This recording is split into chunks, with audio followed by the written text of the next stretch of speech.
नमस्कार, आप सभी का स्वागत है हमारे YouTube चैनल चीनिया क्लासेस पर।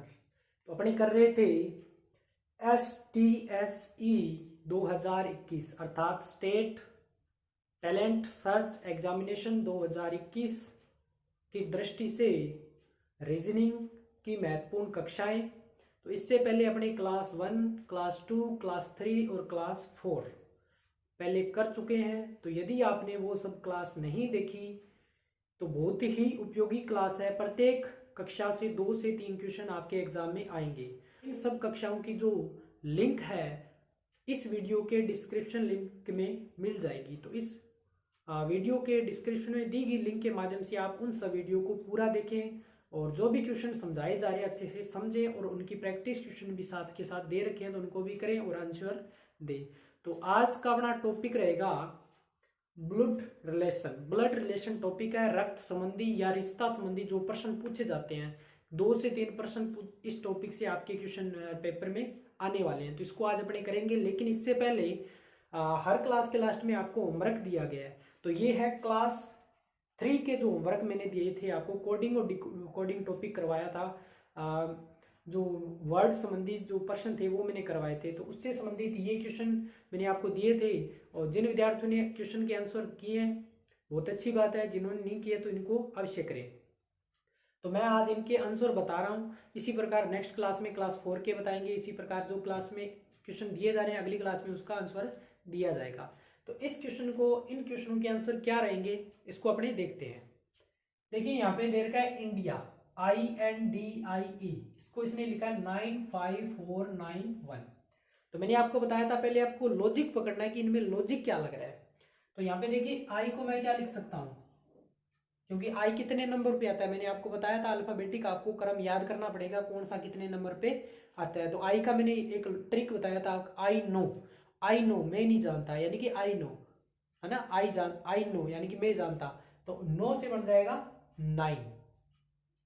इसके बाद में एन आपका कितने नंबर पे आता है, एन आपका 14 नंबर पे आता है। डी आपका 4 नंबर पे, नो आता, आई आता है 9 नंबर पे और ये आता है आपका 1 नंबर पे। तो देखिए आई की जगह उसने 9 रखा है, ठीक है, लेकिन एन की जगह उसने 5 रखा है, 14 नहीं रखा, ठीक है। डी की जगह 4 का 4, आई की जगह 9, ए की जगह 1 रख दिया। अब लॉजिक देखते हैं क्या लगा रहा है। देखिए इसने लॉजिक ये लगाया कि जो 10 से ऊपर है ना, 10 या 10 से ऊपर है उन सबको जोड़ के उसने एक डिजिट बना लिया, एक संख्या बना ली। जैसे कि 9 तो एक डिजिट है, 9 का 9 रख लिया। यहाँ पे देखिए दो संख्या है, n का मान 14, दो संख्या, इसको एक बना लिया। कैसे बना लिया, 1 और 4 को इसने जोड़ दिया तो कितना आ गया 5। तो यहाँ पे देखिए इसने 5 लिखा है। यहाँ पे एक ही संख्या है तो 4 का 4, एक संख्या है 9 का 9, एक संख्या है तो 1। अब इसमें देखते हैं जे कितने नंबर पे आता है। जे आपका आता है इज्योटी, मैंने आपको ट्रिक बताया था इज्योटी, तो 10 नंबर पे आता है।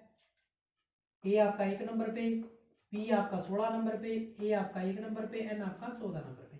अब यहाँ पे देखिए दो दो संख्या दे रखी है, यहाँ पे ये सब दो संख्या, लेकिन अपने को कितना बनाना है 1 नंबर, क्योंकि सबके लिए एक एक रखा है इसने। तो 1 और 10 को जोड़ेंगे तो कितना आएगा 1, यानी 1 और 0 को जोड़ेंगे तो 1, फिर 1 का यहाँ पे तो 1 ही है। 6 और 1 इसको जोड़ेंगे तो कितना आ जाएगा 7, 1 का 1, 1 और 4 को जोड़ेंगे तो कितना आ जाएगा 5। तो आपका आंसर क्या हो जाएगा 11, 71, 5। इसी प्रकार अगला क्वेश्चन दे रखा है PAWAN, इसको इसने लिखा है QBXBO। P आपका 16 नंबर पे, P से Q, A से B, W से X, A से B और N से आपका O। यानी कि एक नंबर वो प्लस कर रहा है, सब में क्या कर रहा है, यहाँ पे वो क्या कर रहा है +1 कर रहा है। PQABWX AB और NO, अपने बीच में +1 कर देते हैं। जे से जे 10 पे, के 11, एक ऐड कर दिया। ए से बी +1, एम से एन +1। इसी प्रकार यू से वी और एन से ओ। तो सब में क्या कर दिया +1 करके, और अपना आंसर क्या आ जाएगा KBNVO। तो इस क्वेश्चन का आंसर आ जाएगा 11, 71, 5। इसका आ जाएगा KBNVO। उम्मीद करता हूँ आपको ये अच्छे से आपको समझ आ गया होगा। इससे पहले अपने डिटेल में इस टॉपिक पे चर्चा कर चुके हैं। टॉपिक को क्लियर करें, अधिक से अधिक जहाँ से भी इस प्रकार के क्वेश्चन मिल रहे हैं तो आपको करने हैं अधिक से अधिक। जितनी ज़्यादा प्रैक्टिस करोगे आपकी कॉन्सेप्ट क्लियर होंगे। तो अब करते हैं आज का अपना टॉपिक शुरू। अगर आपको आपकी एक जनरेशन है, आपकी एक पीढ़ी है, आपके पापा आपसे ऊपर है, यानी कि वो एक नेक्स्ट पीढ़ी में है। अगर आपके कोई भी बेटा या बेटी है तो वो आपके नीचे की जनरेशन से है, नीचे की पीढ़ी में। जैसे कि मैं यहाँ पे लिख देता हूं, जैसे यहाँ पे ये आप हो, ठीक है, यहाँ पे आपके पिता है, यहाँ पे आपके बच्चे हैं। अगर आपके पिताजी के भी पिताजी आ जाए तो वहां पे क्या लिखोगे? आपके दादा और इनके पिताजी हो जाएंगे, और इनके क्या हो जाएंगे? परदादा। तो आपको ये संरचना इसी के अनुसार चलना है। इस संरचना का एक सीधा सा मीन क्या होता है? मीन ये होता है कि अगर आपके कोई बात कर रहा है, आपके जनरेशन से ऊपर की बात कर रहा है तो आपको जाना है ऊपर की ओर, ऊपर की पीढ़ी। मैं बिल्कुल आपको एक सिंपल लैंग्वेज में समझा रहा हूं। अगर आपके ऊपर के जनरेशन की बात करें, जैसे कि अपनी आपकी मम्मी, आपके दादा, आपके नाना, आपकी मौसी, इस प्रकार से आपके ऊपर की पीढ़ी की बात कर रहा है तो आपको ऊपर जाना है। और अगर आपसे बात कर रहा है कि आपके भाई का लड़का या आपका लड़का या लड़के का लड़का, तो आपको क्या जाना है? नीचे की ओर। ये एक बेसिक सी बात है जो आपको ध्यान में रखनी है। पीढ़ी ऊपर जा रही है तो आपको ऊपर की ओर करना है, और नीचे की ओर बात कर रहा है तो आपको नीचे की ओर संरचना बनानी है। अब वो संरचना आपको इससे किस प्रकार से बनानी है, इसको अपने क्वेश्चन के माध्यम से ज़्यादा बेहतर तरीके से समझ सकते हैं। तो अपने क्वेश्चन को साथ में लेते हैं और फिर इसको अच्छे से क्लियर करते हैं। बेटा है, डी ई का भाई है, ई बी की बेटी है, बी एफ का भाई है, तो डी की दादी है। ये थोड़ा सा टफ लेवल का क्वेश्चन है, कठिन लेवल का है, लेकिन आपको ये समझना है। ये समझ में आ गया तो आसान जो क्वेश्चन आपके पेपर में आएंगे उनको तो आप चुटकियों में बना दोगे। मैंने इसलिए थोड़ा सा टफ क्वेश्चन लिया है। तो देखिए, इस चित्र को अपने बनाते हैं। चित्र को एक संरचना में बनाना आपको, जैसे मैंने आपको बताया था उसी मेथड के अकॉर्डिंग। इसने बोला ए बी की माँ है। पहले तो यहाँ पे आपको इस प्रकार की जो चीज बताई जाती है, यहाँ पे आपको क्लियर क्या करना है कि कौन किसकी माँ है।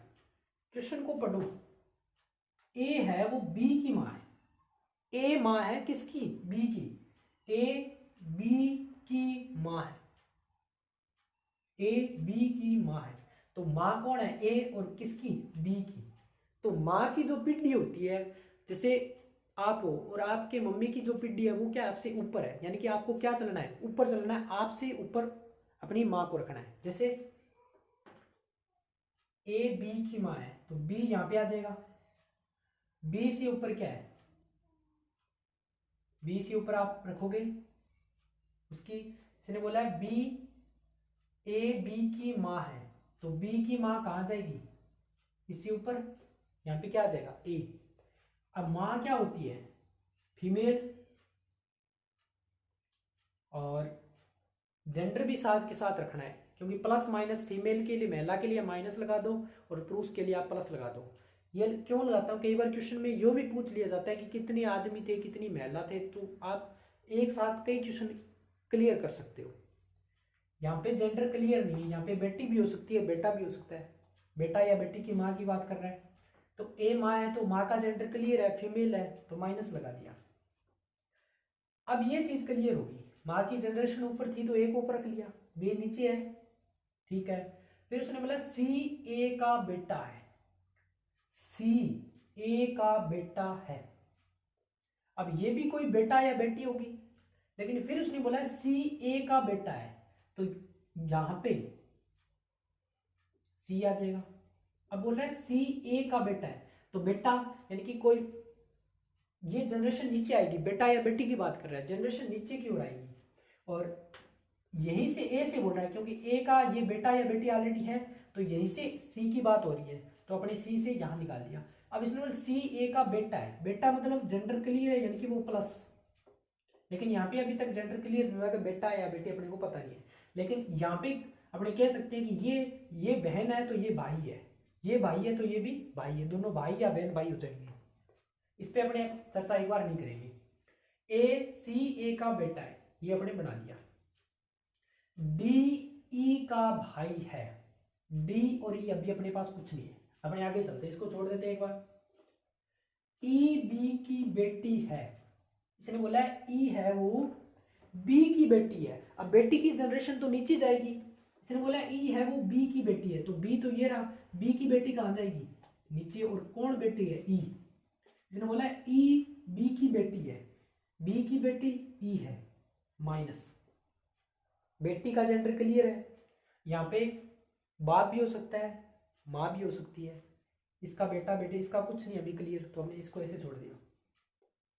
फिर इसने आगे बोला है बी एफ का भाई है, बी एफ का भाई है, तो भाई तो तभी होगा जब यहाँ पे कोई एक बेटा या बेटी और होगी, तो ये मैंने लिख दिया एफ, क्योंकि एफ का भाई है, तो यहाँ पे जेंडर अब क्लियर हो गया इसका, एफ का ये भाई है प्लस, ये तो सी है लेकिन उसने बोला एफ का भाई है, तो मैंने एक एफ और लगा दिया, क्योंकि जब इसका भाई यहाँ पे होगा तभी तो ये इसका भाई बनेगा, तो बी एफ का भाई है, ये लीजिए एफ का भाई हो गया, ये बहन है तो भी भाई है, भाई है तो भी भाई हो जाएगा। फिर देखिए तो डी की दादी है, अब यहाँ पे इस लाइन को जो छोड़ी थी इसको अपने पूरा करते हैं। डी ई का भाई है, अब बोला ई का भाई डी है, तो ये माँ है तो यहां से अपने डी हो जाएगा, डी ई का भाई है,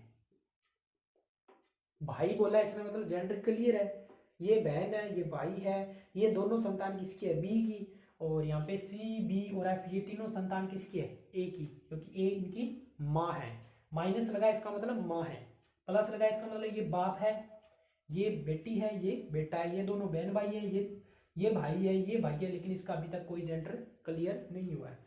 फिर उसने पूछा डी की दादी है, अब दादी की जनरेशन के लिए क्या होता है, दादी डी, तो डी की दादी है, अब इस डी की दादी ये माँ है, माँ का बेटा और बेटे का बेटा, इसका मतलब दादी बनाना है, दादी बनाने के लिए दादी क्या होती है आपके पिताजी, और पिताजी से यानी कि तीसरी पीढ़ी की बात हो रही है, दूसरी पीढ़ी सॉरी एक पीढ़ी अगर इसको मानते हैं, एक पीढ़ी से दूसरी पीढ़ी, दूसरी पीढ़ी से तीसरी पीढ़ी, तभी तो दादी आती है, दूसरी पीढ़ी में तो पिताजी होते हैं, तो अपनी इस पीढ़ी को छोड़ के यहाँ पे तो आए पिताजी, अपने को दादी की बात की गई है, इसका मतलब दादी के लिए तीसरी पीढ़ी में तो एक ही व्यक्ति है, और वो कौन है बी की माँ है, और माँ आपके पिताजी की माँ ही तो आपके क्या लगती है, आपके लगती है दादी, तो डी की दादी कौन हो जाएगी ए हो जाएगी, क्योंकि माइनस लगा रखा है, ए बी की माँ है और बी की माँ ही डी की क्या होती है दादी होती है, इसकी भी दादी है और इसकी भी दादी, इसलिए उसने पूछा अपने से डी की दादी, तो डी की दादी कौन हो जाएगी ए हो जाएगी। और ये देखिए पूरी संरचना बन गई। अगर वो अभी आपसे प्रश्न पूछ ले कि यहाँ पे बताओ महिला कितनी है, तो यहाँ पे तो अपने कोई बात क्लियर नहीं, उसने एफ के बारे में कुछ स्पेसिफिक नहीं कहा है, तो अपने यहाँ पे देखिए अगर बता दिया होता फिर अपने गिन के बता दें कितने पुरुष है और कितनी महिलाएं हैं। तो इस प्रकार से आपको एक चित्र बनाना है ताकि आपको पूरा कंसेप्ट क्लियर हो सके अच्छे से। तो ये अपना फर्स्ट क्वेश्चन, अभी अपने और क्वेश्चन करने वाले ताकि आपको पूरा कंसेप्ट अच्छे से क्लियर हो सके और आप एग्जाम में अच्छे से क्वेश्चन बना पाओ। बहन है, ए सी का पिता है, बी सी का पुत्र है, तो ए का ई से क्या संबंध है। चित्र बनाना है, सारे क्वेश्चन जितने भी उससे पूछे जा रहे हैं सबका आंसर दे दोगे। ए बी की बहन है, शुरू कर दो क्वेश्चन को। ई बी की बहन है, तो देखिए बहन, अब बहनें तो ई और बी, यहाँ पे इनके मम्मी पापा होंगे, तो संतानें बहनें तो एक ही माँ बाप से होती है, संतान एक ही उद्गम स्थल होता है इनका, तो ई और बी मैंने इस प्रकार से इनको बना दिया क्योंकि ये दोनों आपस में बहनें हैं। ई बी की बहन है, ई है वो बी की बहन है, तो ई का जेंडर क्लियर है कि ई बी की बहन है, लेकिन बी का जेंडर क्लियर नहीं है कि वो भाई या बहन है, क्योंकि भाई की बहन हो सकती है, बहन की बहन हो सकती है। ठीक है, फिर इसने बोला ए सी का पिता है, तो इनका और इनका आपस में कोई संबंध नहीं पड़ता, एक बार इसको छोड़ दो। फिर उसने बोला बी सी का पुत्र है, बी है वो पुत्र है किसका, सी का, इसका मतलब यहाँ पे सी आ जाएगा, सी या तो पापा हो जाएगा या मम्मी हो जाएगी, और बी का जेंडर उसने क्लियर कर दिया, बी पुत्र है, बी सी का पुत्र है, तो ये या तो पापा हो जाएगा या मम्मी हो जाएगी, मम्मी की 2 संतान या पापा की संतान, तो बी सी का पुत्र है। तो ई का, अब देखिए फिर अपने वापस चलते हैं, ए सी का पिता है, ए है वो सी का पिता है। अब देखिए सी का पिता यहां पे आ गया और यहां से ऊपर जाना है, सी का पिता है, तो सी का पिता कौन है, ए, सी का पिता कौन है, ए, ऊपर जा रहा है, इसका मतलब अपने एक जनरेशन ऊपर जाएंगे, सी का पिता कौन है, ए, तो सी का पिता हो जाएगा, ये मैंने तीर का निशान लगाया ताकि आपको, या लाइन लगा देता हूं डायरेक्ट, सी का पिता ए है, पिता है इसका मतलब यहां पे क्या आएगा, जेंडर क्लियर है, प्लस आ जाएगा, सी का पिता ए है, और ई और बी बहनें हैं, यानी कि सी से दोनों, क्योंकि बहन और बहनें हैं, इसका जेंडर क्लियर पहले हो गया था, इसका बाद में पता चल गया था यहां से कि बी सी का पुत्र है, तो ये भाई हो जाएगा, ये बहन हो जाएगा।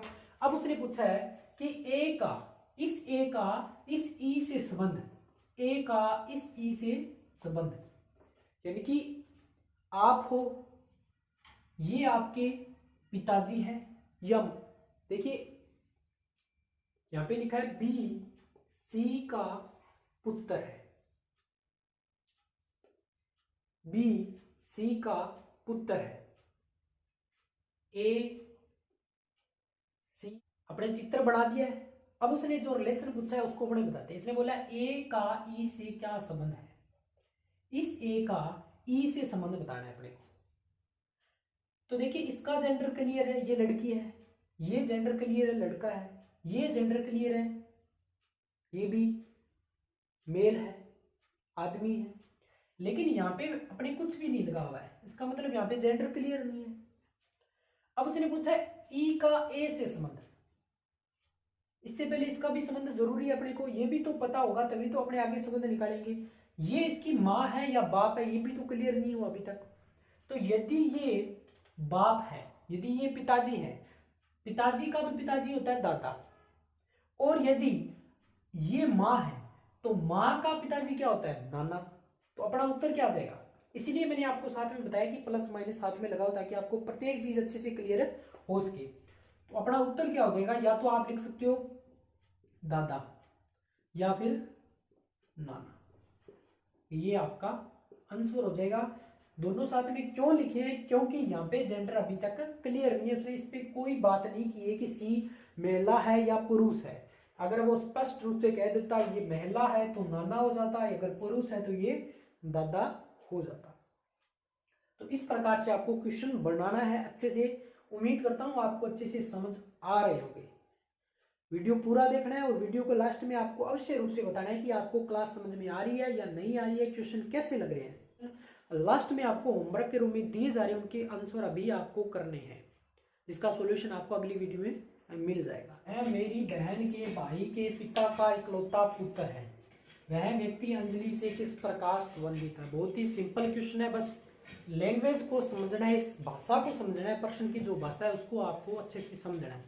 अगर ये आपको क्लियर होगी तो क्वेश्चन आपका दिमाग में ही बन जाएगा, आप डायरेक्ट भी बना सकते हो उसको। देखिए अंजलि कहती है कि वह मेरी, अंजलि की बात हो रही है, वो अपने से कहती है कि वह मेरी बहन के भाई के पिता का, अंजलि की बहन फिर उसका भाई और भाई के पिता का इकलौता पुत्र, अर्थात जिस भाई की बात कर रही है वो, तो वो इकलौता पुत्र है। वह व्यक्ति अंजलि से किस प्रकार संबंधित है, तो वो अंजलि से किस प्रकार से हो जाएगा, एक ही भाई है उसकी बात कर रहे हैं अंजलि खुद से, तो अंजलि का वो भी क्या हो जाएगा, भाई हो जाएगा। अब इसको अपनी संरचना के द्वारा समझते हैं, अंजलि से स्टार्ट करते हैं। तो यहाँ पे लिख देते हैं अंजलि।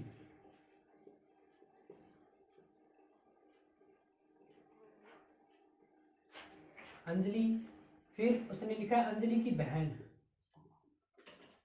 ये हो गया अंजलि की बहन। अंजलि के बहन के भाई, क्योंकि सब एक ही जनरेशन में, तो मैंने एक लाइन में लिख दिया। अब ये भाई है, वो अंजलि की बहन का भाई है, और अंजलि का भी क्या हो जाएगा, भाई हो जाएगा। अब उसने बोला है अंजलि के बहन के भाई के पिता, तो सब एक ही माता पिता की संतान है, बहन भाई है, तो इनके पिताजी भी, ऊपर की जनरेशन है तो पिताजी, नीचे बहन, अंजलि बहन और उसका भाई। अब भाई के पिता, जो भाई है उसके पिता, ये लीजिए, पिता का इकलौता पुत्र, अर्थात जो उसका भाई है वही तो उसका इकलौता पुत्र हो जाएगा, पिताजी का इकलौता पुत्र हो जाएगा और इनका भाई हो जाएगा। इसने पूछा इकलौता पुत्र है तो वह व्यक्ति अंजलि से किस प्रकार संबंधित है, तो इसका ऑलरेडी आंसर पहले अपने कर चुके हैं कि वो क्या हो जाएगा, अंजलि का भी भाई हो जाएगा। इसी की बात कर रहा है कि वो जो भाई, इसकी बहन का भाई है, वो इनके पिता का इकलौता पुत्र है, इकलौता पुत्र है, तो वो अंजलि से किस प्रकार संबंधित है, तो वो अंजलि का क्या हो जाएगा, भाई हो जाएगा। बहुत ही सिंपल क्वेश्चन था। उम्मीद करता हूँ आपको जो भी क्वेश्चन आज अपने ब्लड रिलेशन टॉपिक से किया अच्छे से समझ आए होंगे। अभी आपको क्वेश्चन वीडियो के लास्ट में इसके जो होमवर्क क्वेश्चन है वो भी मिल जाएंगे, उनको अवश्य रूप से करें और आंसर दें। वीडियो कैसी लगी, क्वेश्चन कैसे लगे, तो वीडियो के लास्ट में अवश्य बताएं। वीडियो लाइक पसंद आई है तो लाइक करें, अधिक से अधिक शेयर करें। चैनल पे नए हो तो चैनल को सब्सक्राइब कर लें, घंटी अवश्य दबा दें। और यदि आपने क्लास 1, 2, 3 और 4 अभी तक नहीं देखी तो उसको भी पूरा देखें। प्रत्येक क्वेश्चन से एक या दो, प्रत्येक क्लास से एक से या दो क्वेश्चन आपसे एग्जाम में पूछे जाएंगे। तो वीडियो के डिस्क्रिप्शन में आपको उनका लिंक मिल जाएगा, वो सब वीडियो अवश्य रूप से देख लें। तो मिलेंगे नई वीडियो में नई जानकारी के साथ, नई टॉपिक के साथ, तब तक